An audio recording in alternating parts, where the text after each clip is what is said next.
Commander Jiho walked through the long metal hallways of Kepler Station. His boots made soft clicking sounds on the smooth floor. The station was huge, bigger than anything humans had ever built. It floated in space near the edge of the galaxy. Home to dozens of alien species, Jiho had been here for 3 weeks now. He led the first human diplomatic mission to the Andromeda Trade Federation. Most days felt like a test. The aliens watched everything the humans did. They wrote notes about human behavior. They whispered among themselves in languages Jiho could not understand. The humans were new here, very new. Other species had been part of the Federation for thousands of years. They had amazing technology. Ships that could travel between stars. In ours, computers that could think faster than any human brain. Weapons that could destroy planets. Humans had none of these things. Their ships were slow. Their computers were simple. Their weapons were basic. Most aliens thought humans were primitive. Some aliens thought humans were stupid. Geo did not like this, but he stayed polite. Earth needed friends in the galaxy. The Federation controlled trade routes that could help humanity grow. Starting a fight would not help anyone. He reached the maintenance section of the station. This area was older than the rest. The walls looked different here. They had strange patterns carved into the metal. The lights were dimmer. Most aliens avoided this section, but humans had to work here. The Federation gave them the worst jobs. Humans cleaned things. They fixed broken equipment. They did work that aliens thought was beneath them. Jiho found Hannah in the main maintenance room. She was the chief of the human maintenance crew. Her brown hair was tied back in a simple knot. Her blue work uniform had grease stains on it. She looked tired. "How are things going?" Jiho asked her. Hannah looked up from the machine she was fixing. "Same as always. The aliens give us broken junk to repair. Half of this stuff is older than Earth's civilization. I don't even know what some of these machines are supposed to do." She pointed to a large panel on the wall. It was made of dark metal with strange symbols carved into it. Thin lines ran across its surface in complex patterns. It looked ancient. "That thing has been dead since I got here," Hannah said. "The alien engineers say it's been broken for over 2,000 years. They keep it here like a decoration. Sometimes they bring students to look at it and talk about old technology." Jiho walked closer to the panel. The symbols were unlike anything he had seen. They were not like human writing or any of the alien languages he knew. The metal felt cold when he touched it. "The aliens say this is builder technology," Hannah continued. "The builders were some ancient race that disappeared long ago. They left behind ruins and broken machines all over the galaxy. No one knows how to make them work anymore." Jiho nodded. He had heard stories about the builders. They're like ghosts in galactic history. Every species knew about them, but no one knew who they really were or what happened to them. "I should get back to work," Hannah said. She walked toward the panel with a toolkit in her hands. "These symbols are covered in dust again. The cleaning crew never comes down here." Hannah climbed onto a small ladder to reach the top of the panel. She wore standard-issue work boots. They were black leather with thick rubber soles. Nothing special about them, just good boots for standing on metal floors all day. She reached up to wipe dust from the symbols. Her right foot slipped on the wet ladder rung. She stepped backward to catch her balance. Her boot came down hard on the center of the panel. The room filled with bright blue light. Jiho stepped back in surprise. The panel was glowing. Lines of energy ran across its surface like lightning trapped in glass. The ancient symbols pulsed with soft light. A low humming sound filled the air. Hannah jumped down from the ladder. "What did I do?" she whispered. The panel grew brighter. More symbols appeared on its surface. They moved and changed like living things. The humming grew louder. Other machines in the room began to wake up. Lights flickered on. Screens showed streams of data in the builder language. "I need to call someone," Jiho said. He reached for his communication device. Before he could use it, the door opened. 3 alien engineers ran into the room. First was Vextar, the station's head engineer. He was tall and thin, with gray skin that looked like crystal. His forearms moved quickly as he scanned the room with electronic devices. "Impossible," Vextar said in his clicking voice. This technology has been dormant for millennia. What did you humans do? Nothing, Hannah said. Just stepped on it. By accident. Accident. Vexstar moved closer to the panel. His crystal skin reflected the blue light. This is builder technology. It does not activate by accident. Our best engineers have studied these systems for generations. We have tried everything to make them work. The other two engineers were taking readings with their instruments. They spoke to each other in rapid clicking sounds. Their expressions showed confusion and excitement. Show me exactly what you did, Vexstar ordered Hannah. Hannah looked at Jiho. He nodded. She climbed back onto the ladder and reached for the symbols again. This time she was careful not to step on the panel. Nothing happened.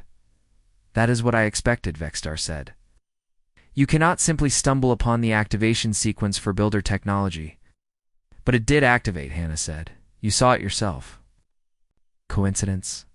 Perhaps a power fluctuation in the station systems? Hannah frowned. She looked at the dark panel, then at her boots. A strange idea came to her. She climbed down from the ladder and stood directly in front of the panel. Maybe it was not an accident, she said. She lifted her right foot and placed it firmly on the center of the panel, just as she had done before. The room exploded with light. This time the activation was even stronger. The panel blazed like a small sun. Energy flowed through the walls and ceiling. Other builder panels throughout the maintenance section began to glow. Machines that had been silent for thousands of years hummed to life. Vexstar stepped backward. His crystal skin went pale. The other engineers made clicking sounds of amazement. Hannah kept her foot on the panel. The light grew brighter around her boot. She could feel warmth spreading through the rubber sole. It felt like the panel was reading something from her foot. Fascinating, Vexstar whispered. He moved closer with his scanning device. The panel is responding to bioelectric fields from your body. But that should be impossible. We have tested every known species. No one has the right bioelectric signature to activate builder technology. Hannah lifted her foot. The panel went dark immediately. She put her foot back down. The light returned. It only works when you touch it with your boot, Jiho observed. Hannah nodded. She sat down and pulled off her right boot. The panel stayed bright. For a moment, then slowly faded to darkness. She put the boot back on and stepped on the panel again. The light blazed to life once more. Your footwear, Vexstar said. He was studying his instruments with all four hands. There is something about your primitive footwear that interfaces with builder technology. It changes everything we know about the builders. More aliens appeared in the doorway. Word was spreading through the station.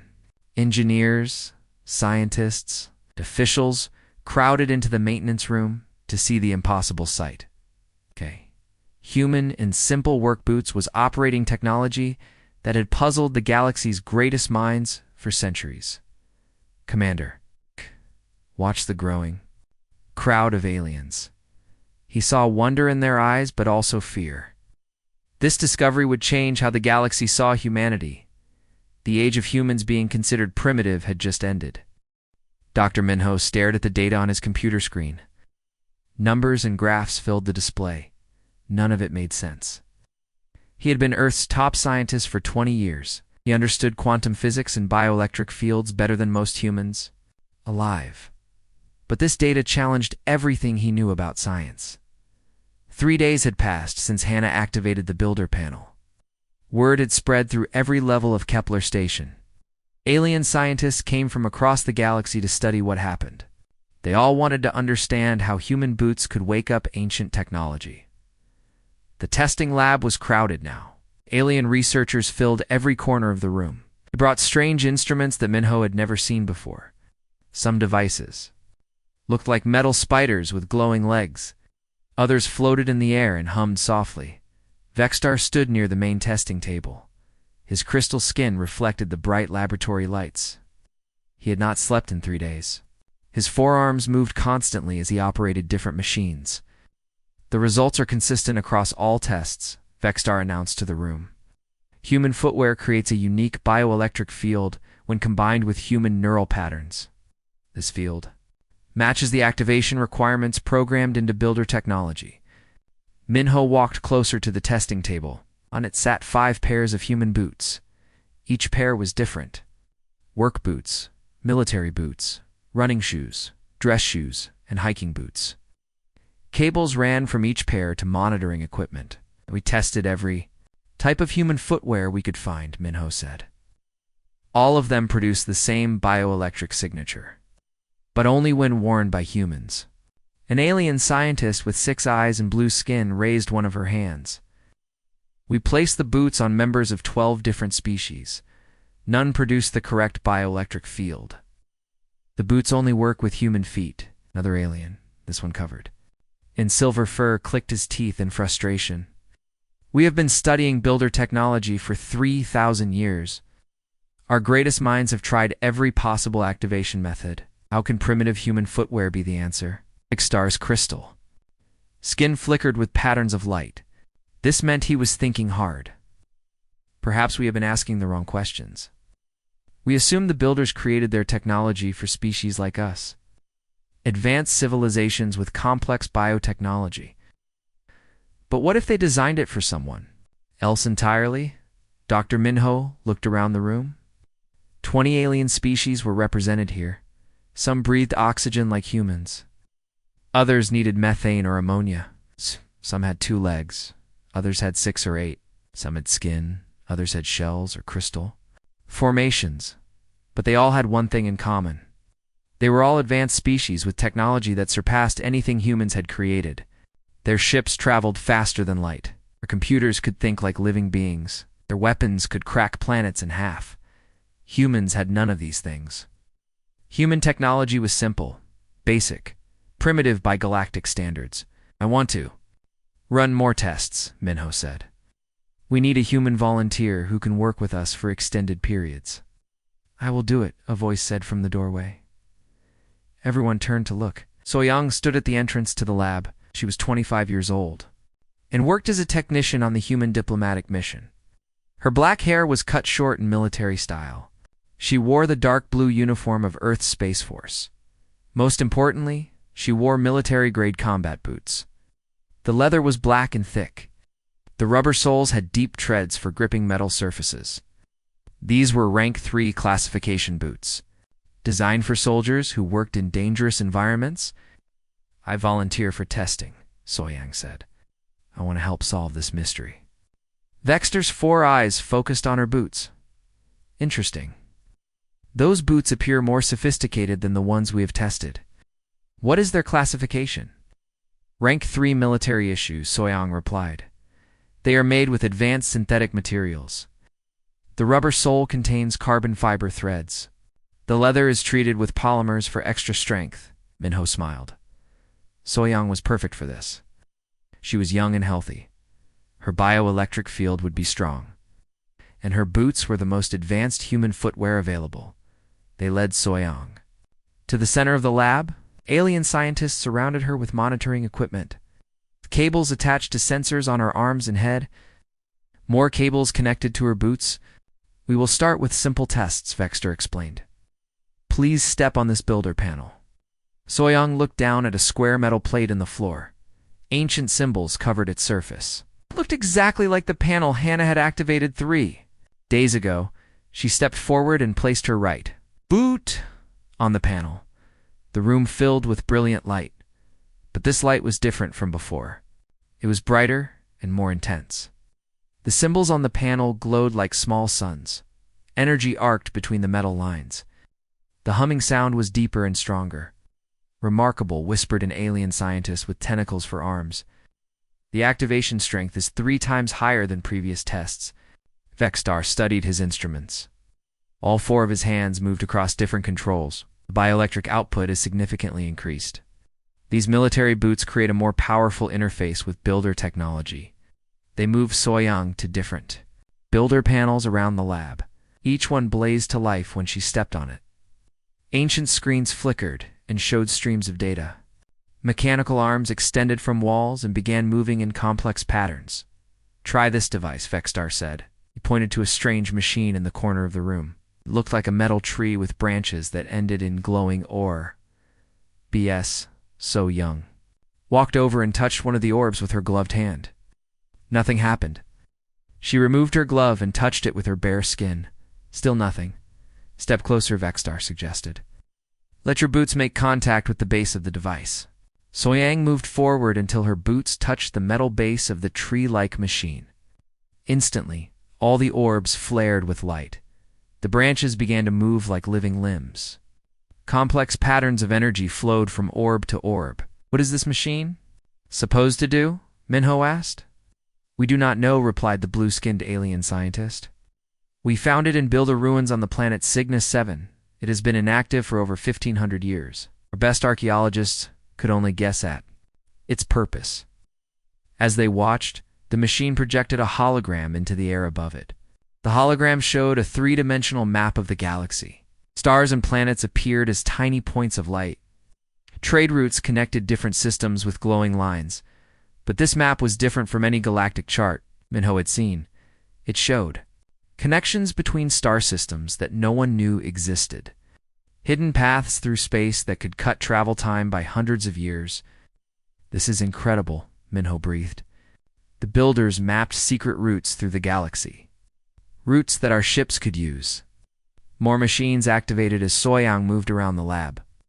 A builder computer terminal came online and began displaying information in the ancient builder language. A construction device extended mechanical arms and began assembling small metal objects from raw materials. Most impressive was a builder weapon system.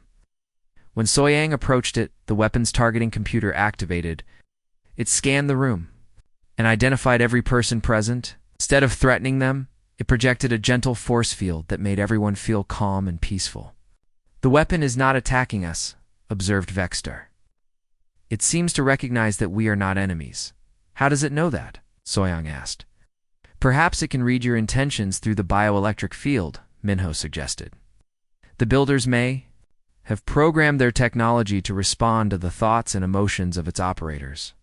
They tested this theory. Soyang concentrated on feelings of friendship and cooperation while operating different builder machines. Every device responded positively. They worked smoothly and efficiently. When she tried to think angry or violent thoughts while using the weapon system, it shut down immediately. The builder technology would not function for someone with hostile intentions. Amazing, said the silver-furred alien. The builders created technology that only works for peaceful beings. This explains why our species cannot operate their systems. We have all used their technology in wars against each other. As the day continued, more discoveries emerged. Builder medical equipment could heal injuries in minutes. Builder manufacturing systems could create materials stronger than anything in the galaxy. Builder communication devices could send messages across impossible distances instantly. But all of it only worked when Soyang wore her rank 3 military boots and maintained peaceful, cooperative thoughts by evening. The implications were clear. The builders had not designed their technology for the advanced species that currently ruled the galaxy. They had designed it for someone exactly like humans. Species with simple technology but complex hearts. Beings who could create strong bioelectric fields through basic footwear and whose natural instincts leaned toward cooperation rather than domination. Dr. Minho looked at the data one more time. The numbers told an incredible story. Humans were not the primitive newcomers that everyone believed them to be. They were the inheritors of the greatest technological civilization the galaxy had ever known. Captain Dong Yun stood on the bridge of the Federation exploration ship Thunderwing. Through the main viewing screen, he could see the planet Nexus Prime growing larger as they approached. The planet looked dead from space. Its surface was covered in brown dust and gray mountains, no signs of life anywhere. But beneath that lifeless surface lay the greatest archaeological treasure in the galaxy. The ruins of the largest builder city ever discovered. Entering orbit now, Captain, reported the ship's pilot. She was a tall alien with green skin and 3 eyes. Her species had been exploring space for 5,000 years. Any life signs? On the surface, Dong Yun asked. Negative. The planet has been dead for over 2 million years. Whatever happened to the builders, it happened long before any of our species evolved. Dong Yun nodded. He had read all the reports about Nexus Prime. Galactic archaeologists had been studying this world for 800 years. They had mapped every building in the ancient city. They had translated most of the builder writing found here. They had carefully cataloged thousands of builder artifacts, but they had never been able to make any of it work. The expedition team gathered in the ship's main conference room. 12 beings sat around the oval table. Most were aliens from different Federation species. Their job was to study and document everything the humans did on the planet's surface. Only 3 humans were part of this mission. Captain Dong Yun led the team. Dr. Minho came as the science expert. An engineer Kyun Jun would handle any technical problems they encountered. Kyun Jun was 30 years old, with short, black hair and strong hands marked by years of mechanical work. She wore her favorite pair of industrial work boots. They were brown leather with reinforced steel toes. Rank 3 classification, designed for heavy construction work in dangerous environments. The Galactic Council is very interested in this mission, said Zorthok, the expedition's alien leader. He was a member of the hegemony of Cause, one of the most powerful species in the galaxy. His blue shell gleamed under the conference room lights. They want to know if human abilities work on Builder. Sites beyond Kepler Station, Zorthok continued. If you can activate technology here, it will change our understanding of Builder civilization completely. Dong Yun looked at the holographic display showing the Builder city below. Massive towers reached toward the sky like metal fingers. Curved bridges connected different sections of the city. At the center stood the largest structure, a pyramid-shaped building that was 5 kilometers tall. What do we know about that central pyramid? He asked. We call it the Core Temple, replied Vexstar. The crystal-skinned engineer had joined the mission after the discoveries on Kepler Station. It appears to be the command center for the entire city. All energy conduits lead to it. All communication networks connect through it. But you have never been able to activate it, Minho observed. Correct? We have tried everything. Thousands of scientists from dozens of species have studied the Core Temple. We can map its structure perfectly. We can read the inscriptions on its walls, but we cannot make it function. The ship landed at the edge of the ancient city. The expedition team put on environmental suits and walked down the landing ramp. The planet's atmosphere was thin but breathable. The gravity was slightly stronger than Earth normal. Dong Yun's first impression was silence. The city was completely quiet. No wind moved through the empty streets. No sounds echoed from the towering buildings. It felt like walking through a graveyard for an entire civilization. Stay together, he ordered. We don't know what might activate when Kunjin starts walking around. They moved through the outer districts of the city. The buildings here were smaller, probably residential, areas where normal Builder citizens had lived. Everything was made from the same dark metal that characterized Builder technology. The metal showed no signs of rust or decay after millions of years. Kyung-jin walked carefully, but her boots still made contact with Builder metal surfaces everywhere. Street panels lit up as she passed. Building doorways glowed with soft light. Windows that had been dark for eons suddenly showed flickering displays. Incredible, whispered Zorthok. The city is waking up after 2 million years of sleep. They reached the main avenue that led to the Core Temple.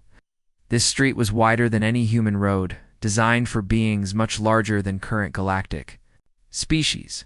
Symbols and patterns decorated the metal surface in complex designs. When Q Ginjin stepped onto the avenue, the entire street exploded with light. Energy raced along the decorative patterns like liquid fire. The symbols blazed with different colors: blue, green, gold, and silver. The light traveled from their position toward the Core Temple in waves that pulsed like a heartbeat. The street is sending a signal to the central pyramid, Vexstar observed. He studied readings on his portable scanner. Power levels are increasing throughout the city. They walked down the glowing avenue toward the Core Temple. Now, with each step Kyunjin took, more systems activated. Streetlights came on. Building elevators started moving. Mechanical systems hummed to life after millions of years of silence. As they got closer to the pyramid, larger systems began responding. Massive towers unfolded like metal flowers. Energy barriers shimmered into existence around important buildings. the air filled with holographic displays showing information in the builder language. "This is beyond anything we imagined," Minho said. "We are not just activating individual machines. We are bringing an entire civilization back to life." The core temple loomed before them. Its dark surface was covered in millions of small symbols that seemed to move and change as they watched. 5 enormous doorways faced different directions. Each doorway was big enough for a spacecraft to fly through. "Which entrance should we use?" Dong Yun asked. "The central one leads directly to the main control chamber," Zorthok replied. "But no one has ever been able to open it. The doorway has remained sealed for as long as we have studied this place." Kyunjin approached the central doorway. It was made from solid builder metal with no visible controls or mechanisms. Ancient symbols covered its entire surface. The symbols seemed to pulse with inner light as she got closer. She reached out and touched the door with her gloved hand. Nothing happened. She removed her glove and pressed her palm against the metal. Still nothing. Then she remembered the lessons from Kepler Station. The builder technology responded to her boots, not her hands. She stepped forward until both of her boots were in contact with the metal threshold of the doorway. The massive door began to move. It did not slide or swing like a normal door. Instead, the solid metal flowed like liquid. The symbols rearranged themselves. The door reshaped itself into an open archway that revealed a corridor glowing with soft blue light. "Remarkable," breathed Vexstar. "The door is not opening. It is transforming itself to allow entry." They walked through the archway into the core temple. The corridor was wide and tall, designed for beings much larger than any current galactic species. The walls were covered with moving displays that showed star charts, technical diagrams, and flowing text in the builder language. The corridor led to a circular chamber at the heart of the pyramid. The chamber was enormous, easily large enough to hold a small city. Its domed ceiling stretched hundreds of meters above their heads. The walls were lined with millions of control panels, display screens, and strange devices whose purposes they could not guess. At the center of the chamber stood a raised platform. On the platform was a simple circle, made from the same dark metal as everything else. "That must be the main control interface," Zorthok said. "Our archaeologists have studied it for decades. They believe it is the command center for all builder technology on this planet." Kyungjin walked toward the platform. With each step, more systems in the chamber activated. Control panels lit up in sequence. Display screens showed cascading data. Mechanical devices extended from the walls and began performing unknown functions. She climbed the steps to the platform and looked down at the metal circle. It was about 2 meters across with intricate patterns carved into its surface. The patterns seemed familiar somehow, like something she had seen before. Then she realized what they were. The patterns matched the treads on the bottom of her boots. The builders had designed this control interface specifically for human footwear. She stepped into the center of the circle. The entire city came alive. Light exploded from the core temple and raced through every street, every building, every structure. In the vast builder city, towers rose from underground chambers. Bridges extended between buildings. The sky filled with floating platforms and flying vehicles that moved without passengers. Inside the chamber, holographic displays showed the awakening city from hundreds of different viewpoints. But they also showed something else. Star maps appeared in the air, displaying the locations of builder ruins throughout the galaxy. Thousands of red dots marked planets where builder cities waited in darkness. And now, all of those cities were receiving a signal from Nexus Prime. "What have we done?" Dong Yun whispered as he watched the displays. Dr. Minho studied the star charts with growing amazement. "We have not just activated one city. We have awakened the entire builder civilization network. Every builder site in the galaxy is coming online simultaneously." Vexstar's crystal skin flickered rapidly as he processed the implications. "This changes everything. The builders did not just disappear. They left their entire civilization in a state of suspended animation, waiting for the right species to inherit it." As the team watched, The holographic displays began showing a message in the builder language. Vexstar quickly translated the flowing symbols. It says, "Welcome, inheritors. We have been waiting for you. The galaxy is yours to explore, to protect, and to elevate. Use our gifts wisely." Kung Jin stood in the center of the control circle, her industrial boots connecting her to the greatest technological network ever created. Around her, the awakening builder civilization hummed with power and possibility. The humans had found their place in the galaxy at last. They were not primitive newcomers, they were the chosen heirs of the most advanced civilization in galactic history. Admiral Taiwan sat in the command center of the Earth Defense Station, watching news reports from across the galaxy. Every screen showed the same incredible images: builder cities rising from dead planets, ancient technology awakening after millions of years, starships emerging from hidden bases on forgotten worlds, all because humans could wear boots. The news had spread through the galactic communication networks in less than 6 hours. Every species in the Federation now knew that humans could operate builder technology. The reaction was not what Taiwan had expected. Fear filled many of the reports. Panic showed in the voices of alien news broadcasters. Political leaders called emergency meetings. Military fleets began moving toward strategic positions. "Sir, incoming transmission from the Zenthari Empire," reported Lieutenant Minjung from her communication station. "Admiral Koreth requests immediate contact with human leadership." Taiwan knew Admiral Koreth by reputation. The Zenthari were one of the most powerful military forces in the galaxy. Their empire controlled 15 star systems and had never lost a war. Koreth himself commanded over 3,000 warships. "Put him through," Taiwan ordered. The main screen flickered and showed Admiral Koreth's face.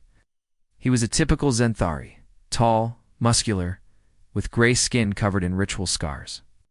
His 6 eyes focused on Taiwan with obvious anger. "Human Admiral." Koreth's voice was deep and threatening. "Your species has overstepped their bounds. The activation of builder networks threatens galactic stability. The Zenthari Empire demands immediate restrictions on human access to builder technology." Taiwan kept his expression calm.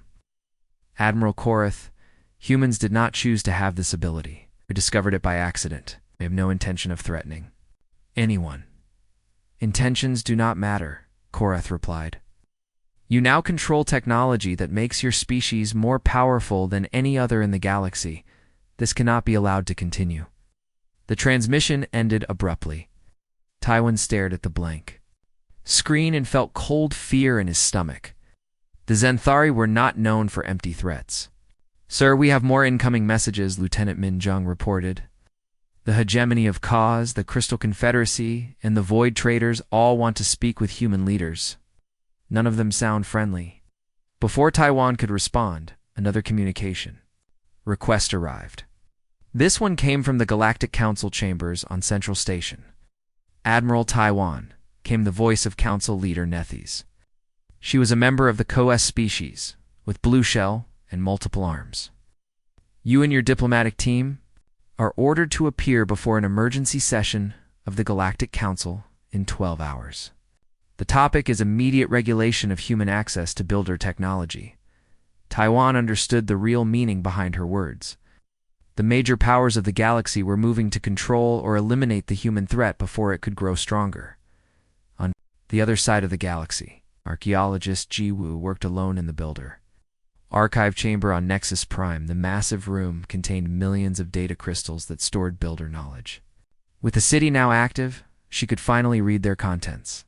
The information was incredible. The builders had mapped every star in the galaxy. They had cataloged every planet that could support life. It developed technologies that could reshape matter at the atomic level. But as Ji Woo read deeper into the archives, she found disturbing information. The builders had not been destroyed by war or natural disaster. They had destroyed themselves through their own success. The data crystals told a sad story. The builders had created perfect automation. Their machines could think, learn, and improve themselves. Their cities ran without any builder input. Their ships could explore the galaxy and make decisions on their own. At first, this seemed wonderful. Builders could focus on art, philosophy, and pure research, while their machines handled all practical work. But slowly, the builder species began to change. They stopped creating new things because their machines could create better versions of anything they imagined. They stopped exploring because their automated ships could explore more efficiently. They stopped learning because their computers already knew everything. Within a few thousand years, the builders became completely dependent on their technology. They could not survive without their machines. They could not think without their computers. They could not create without their automated systems. When their technology finally broke down due to age and complexity, the builders were helpless. They had forgotten how to fix their own creations. They had lost the ability to adapt and innovate. Their entire species died, not from external attack, but from internal weakness. The final builder. Records contained a warning message for future species who might discover their technology. The message was clear. Advanced technology should enhance natural abilities, not replace them. Any species that gave up their creativity and independence would follow the same path to extinction. Gi Wu translated the message and sent it immediately to Earth and all human colonies. If humans were going to inherit builder technology, they needed to understand its dangers. Meanwhile, in the diplomatic sections of various space stations, alien powers began making secret agreements. The Xanthari Empire contacted the hegemony of Kaz about forming a military alliance against humans. The Crystal Confederacy offered to share advanced weapons technology with anyone willing to restrict human access to builder sites. Some alien species proposed more extreme solutions. The Void Trader suggested capturing humans and using them as living keys to operate builder technology under alien control. The Machine Collective wanted to study human biology to create artificial beings that could replace humans entirely. But not all alien reactions were hostile. Many smaller species saw opportunity in human abilities. The Peaceful Federation of Outer Worlds sent diplomatic messages offering alliance with humanity. Several independent colonies asked for human protection in exchange for trade agreements. The galaxy was dividing into two camps: those who feared human power and wanted to control it, and those who hoped to benefit from partnership with humans. Admiral. Taiwan received reports of military movements throughout the galaxy. Xanthari battle fleets were gathering near human colonies. Kos warships patrolled trade routes leading to Earth. Unknown vessels shadowed human diplomatic ships. "Sir, we need to make a decision," said Commander Minji, his chief of staff. "Do we prepare for war or try to negotiate?" Taiwan looked at the tactical displays showing hostile forces moving into position around human space. Earth had only 200 warships compared to thousands controlled by the major alien powers. In a direct military conflict, humanity would lose quickly. But humans now had access to builder technology. Ancient weapon systems were awakening on planets throughout the galaxy. Builder starships were emerging from hidden bases. If humans could learn to use these systems, they might be able to defend themselves. The problem was time. It would take months or years to fully understand builder technology. The alien powers would not wait that long to act. "Send a message to all human colonies," Taiwan ordered. "Tell them to locate and secure any builder sites in their territories. We need to learn everything we can about builder military technology as quickly as possible." "What about the Galactic Council meeting?" Minji asked. "I will attend," Taiwan decided, "but I will not go alone. Send word to Captain Dong Yun and his team on Nexus Prime. Tell them to bring examples of builder technology that can demonstrate human capabilities." "Sir, that might be seen as a threat." "Good," Taiwan replied grimly. "The alien powers already see us as a threat. At least this way they will understand that we can defend ourselves." As reports continued to arrive from across the galaxy, the full scope of the crisis became clear. The discovery of human abilities with builder technology had triggered the largest political upheaval in galactic history. I'm saying ancient alliances were breaking apart. New power blocks were forming. Military forces were mobilizing. The peaceful period that had existed between major galactic powers for over 1,000 years was coming to an end. War seemed inevitable unless a solution could be found. But there was one factor that none of the alien powers had considered: Humans were not just good at operating builder technology. They were also good at learning, adapting, and working together under pressure. The old Galactic Order was about to discover that humans could be just as creative with diplomacy and strategy as they were with ancient alien machines. The age of alien dominance was ending. The age of human partnership was about to begin. Hunhua wiped sweat from his forehead as he watched the builder manufacturing system create something that should have been impossible. The machine was assembling a new type of metal that was stronger than any material humans had ever seen. It was not following builder instructions. It was following human ideas. The factory floor and soul buzzed with activity. Hundreds of workers in rank 3 boots operated. Builder machines that had been transported from archaeological sites around the galaxy. Earth's government had moved quickly to bring this technology home before alien powers could stop them. "How is it working?" asked Director Sung-hoon as he approached Hyun-woo's station. "Better than we hoped," Hyun-woo replied. "The builder machines do not just follow programmed instructions. They adapt to what we are thinking. When I imagine a stronger material, the machine tries to create it. When I think about making it lighter, the machine adjusts the atomic structure." This was the discovery that changed everything. Builder technology was not just advanced machinery. It was responsive technology that learned from human creativity and intuition. The machines could sense what humans wanted to create and help them build it. "Show me," Director Sung-hoon said. Hyun-woo placed his hands on the builder interface panel. Through his boots, he could feel the machine's systems responding to his bioelectric field. He thought about creating a material that could bend without breaking. Something flexible like rubber but strong like steel. The builder machine hummed quietly as it processed his thoughts. Molecular assemblers rearranged atoms into new configurations. Energy fields shaped matter at the subatomic level. Within minutes, the machine produced a sheet of gray material that looked ordinary but felt extraordinary. Hyun-woo picked up the sheet and bent it into a tight circle. The material flexed easily without any stress marks. Then he placed it in a testing machine that tried to tear it apart. The material resisted forces that would destroy normal steel. "Incredible," Director Sung-hoon breathed. "We're not just using builder technology. We are improving it with human imagination." Similar scenes were happening in factories across Earth. In Tokyo, workers created new types of energy sources that produced power without pollution. In New York, teams developed building materials that could repair themselves when damaged. In London, engineers designed transportation systems that moved people instantly between cities. But the most important work was happening at the Biotechnology Center in Geneva. Dr. Yoonji led a team of scientists working with builder medical equipment. The machines could heal injuries in minutes.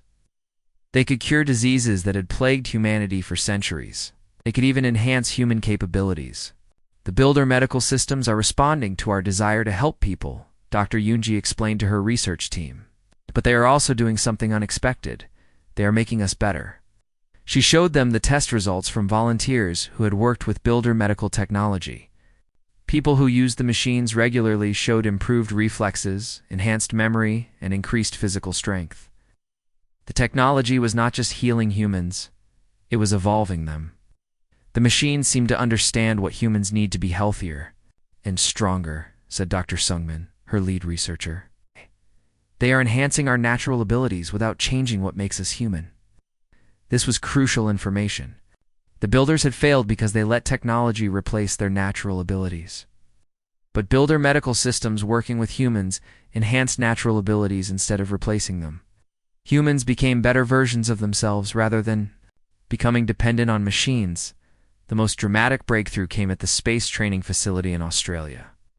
Pilot Juan was the first human to interface with a builder spacecraft. The ship was sleek and beautiful, shaped like a silver bird, with wings that could change position during flight. "Remember," said Flight Director Young-ho over the communication system, "we do not know how this ship operates. Take everything slowly." Juan nodded as he walked toward the builder spacecraft. His rank 3 pilot boots made contact with the ship's entrance ramp. Immediately, the ship responded. The hull became transparent, allowing him to see inside. Systems activated throughout the vessel. The ship was welcoming him aboard. He stepped inside and found himself in a control room unlike anything Humans had built. There were no buttons or switches, no displays or keyboards, just a simple chair surrounded by smooth surfaces. Jawan sat in the chair and placed his feet firmly on the floor panels. The ship's systems connected to his bioelectric field through his boots. Suddenly, he could feel the ship around him like it was part of his own body. Flying the builder ship was not like operating a machine. It was like thinking about where he wanted to go and feeling the ship respond to his thoughts. When he imagined moving forward, the ship accelerated smoothly. When he thought about turning left, the ship banked gracefully in that direction. "This is amazing," Jawan reported over the radio. "The ship responds to my intentions. I do not need to learn controls or procedures. I just need to think about what I want to do." Within hours, Jawan was performing flight maneuvers that would have taken months to master in human spacecraft. The builder ship adapted to his flying style and even suggested improvements to his technique through gentle feedback he could feel through his boots. Other human pilots quickly learned to operate builder ships with the same natural ease. What took alien species years of training to master, humans learned in days. The builder vessels seemed designed specifically for human minds and human instincts. As news of these developments spread across Earth, excitement grew among the human population. People volunteered for training programs to work with builder technology.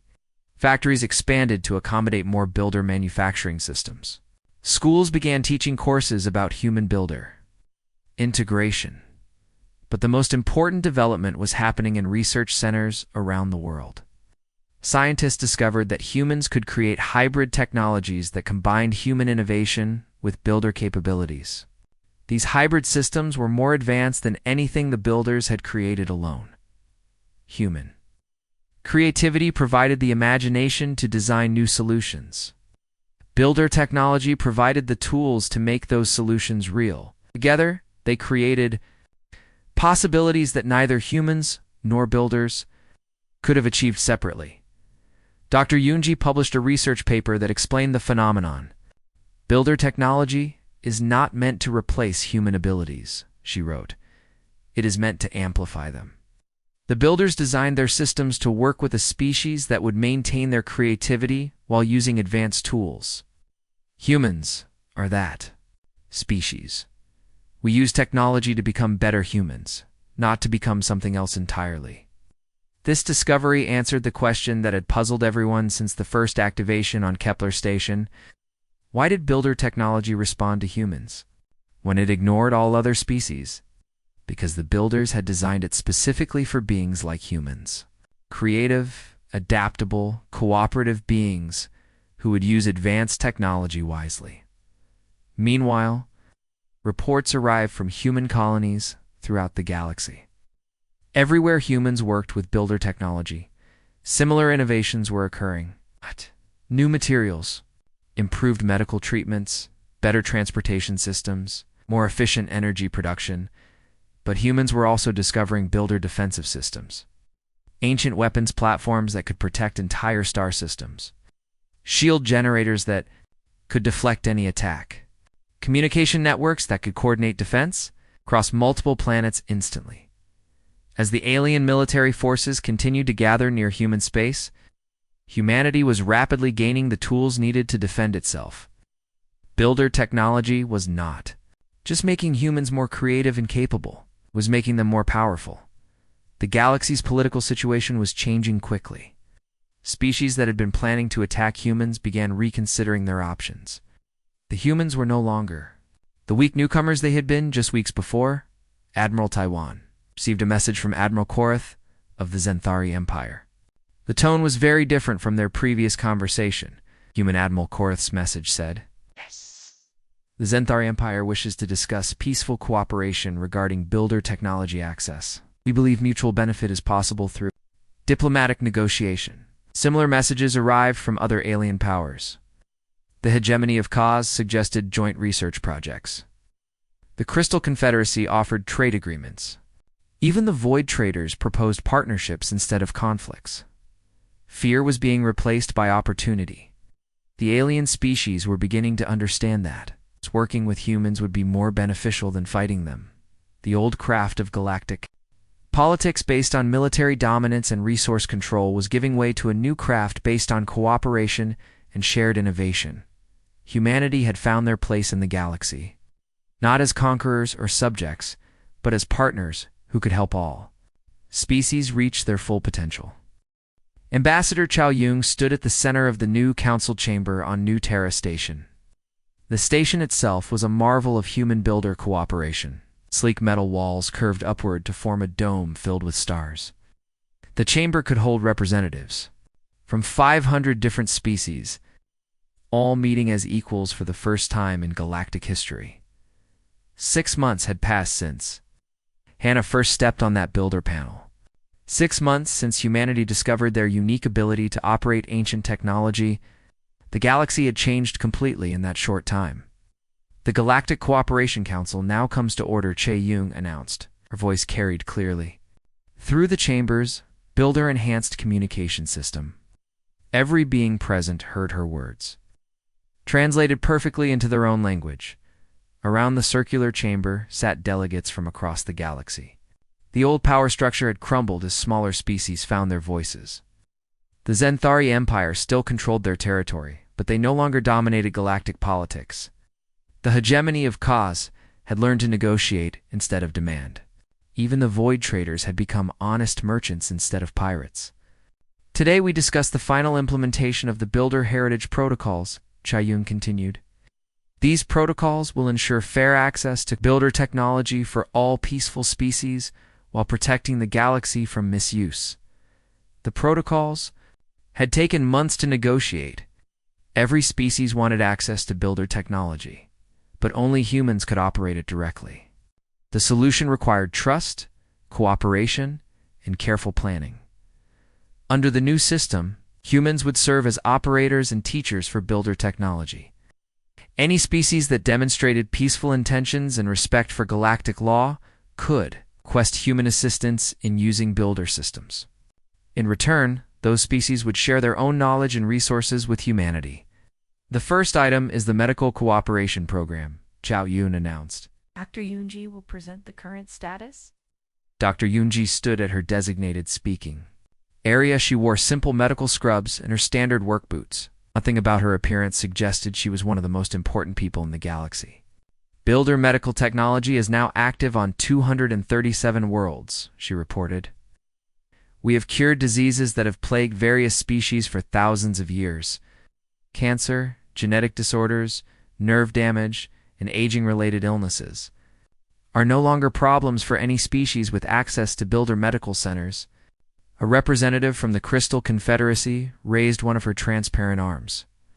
What about the enhancement effects? Are humans planning to create super soldiers? Dr. Yunji shook her head. Builder medical technology enhances natural abilities. It makes each species better at what they already do well. Humans become more creative and adaptable. Zenthari become stronger and more resilient. Crystal beings become better at processing information. The technology improves everyone according to their own nature. This had been one of the most important discoveries. Builder medical systems did not turn everyone into the same enhanced being. Instead, they helped each species reach their full potential while remaining true to their own characteristics. The Manufacturing Cooperation Program has been equally successful, reported Director Sung Hoon via holographic projection from Earth. Human-operated builder factories are producing advanced materials for 312 worlds. These materials are being used to build better cities, faster ships, and more efficient energy systems. The manufacturing program had created prosperity throughout the galaxy. Worlds that had struggled with resource shortages now had access to materials that could be created from basic elements. Poverty was disappearing as builder technology made it possible to provide for everyone's needs. What about military applications? Asked Admiral Koreth. The Zenthari leader had become one of humanity's strongest supporters after witnessing builder defensive capabilities.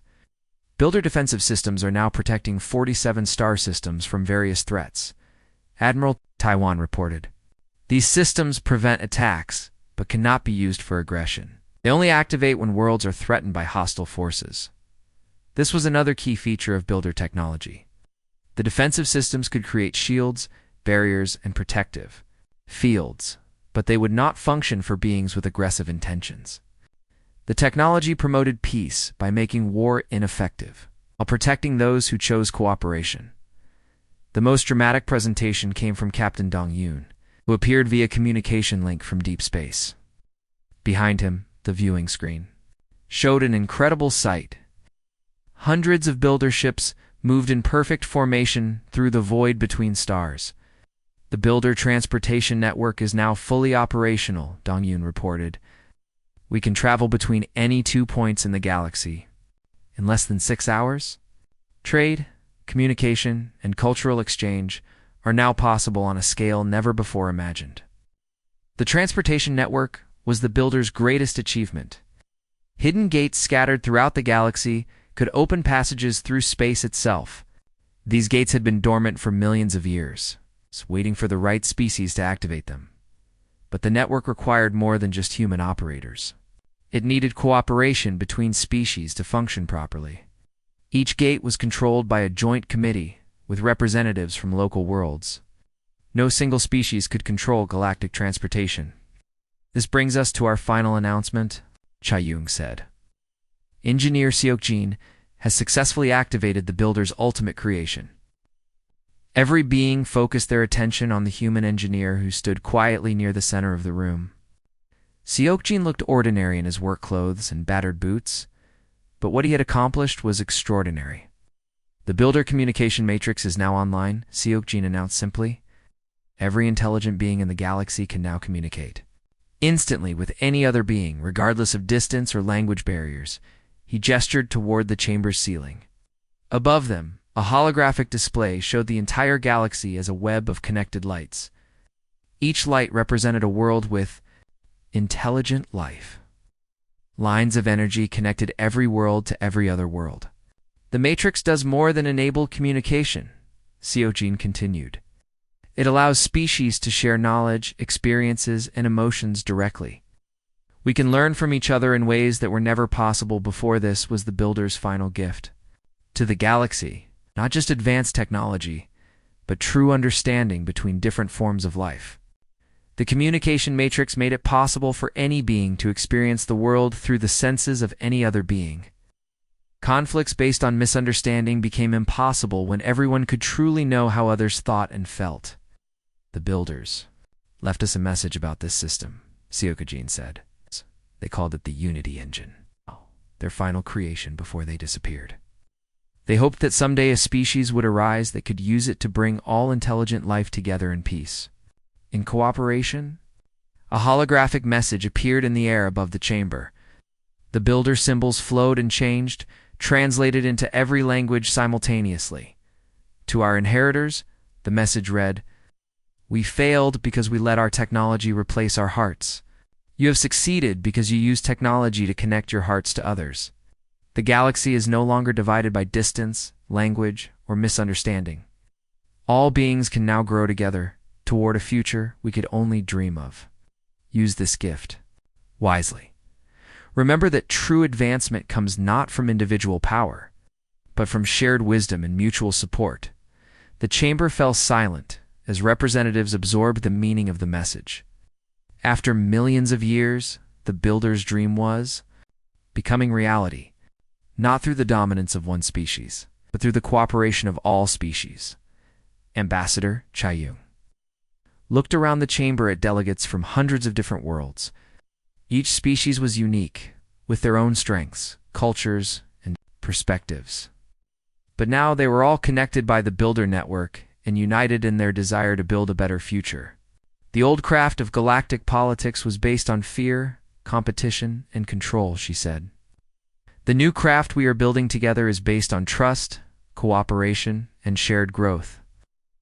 Every species has something valuable to contribute. Every world has knowledge worth sharing. She gestured toward Seok-jin, still standing quietly in his work boots that had changed the galaxy. Humans brought the key that unlocked builder technology.